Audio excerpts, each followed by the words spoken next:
Okay, so we're up to doing the beams and the joists for the floor. And for this exercise, we've put C-sections along as the beams, which are running along the posts. And if you just follow me around here.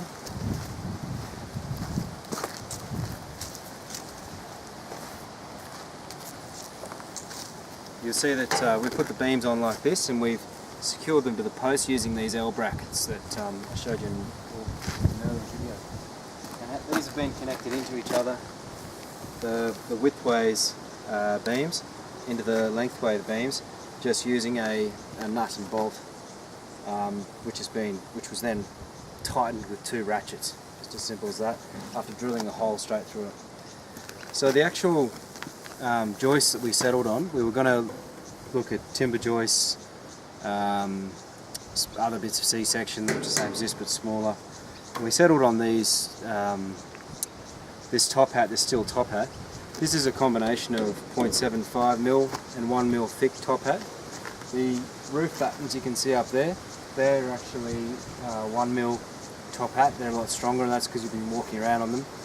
And after putting up that roof last week, there's no bounce.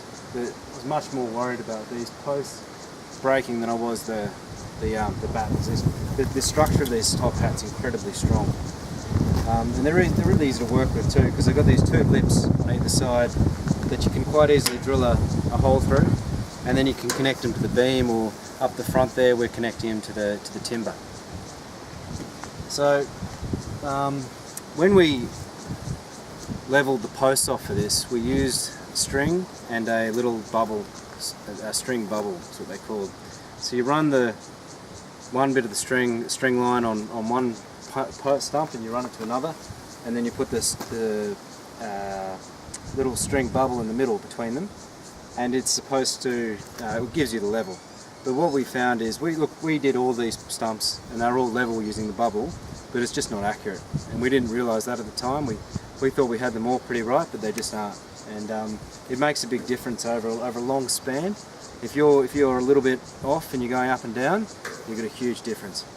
So a friend of ours came up last week who's got a lot of construction experience, Gus Ferrier, out there, and he showed us how to actually get them all level using this bricklayers line, running from one joist, getting that one joist level on one side and one joist level on the other side, running a string line across.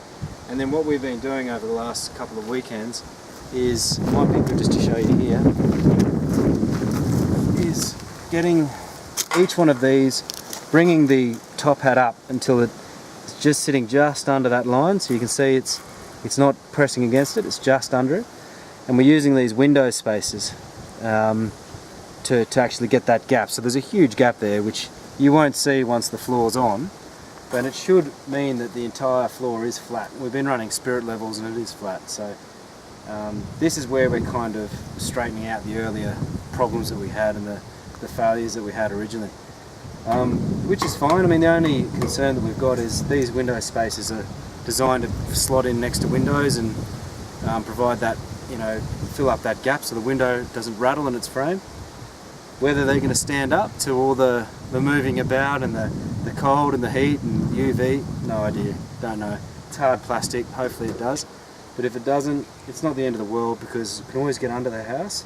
And if this fails and it starts wobbling up and down, we can get an actual proper metal spacer, and I'll do that another day. But just wanted to go through that. It's probably the biggest error we've had so far. I mean, some of this is off 60, 70mm. In different spots. Some of it's quite good, but a lot of it's way off. And up the front here, just to finish up, we're laying, this will be the front of the deck, so this will be the front of the cabin, and we've laid this log across, rather than, because you actually see that, you won't see any steel. The idea is, the only steel you'll see in this place is the tin roof. Everything else is going to be wood.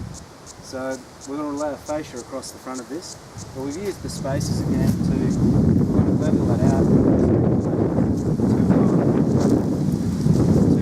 to get to the level. So I guess just to quickly go into which screws to use. If you're drilling into timber, you've got to use a timber screw, and that's going to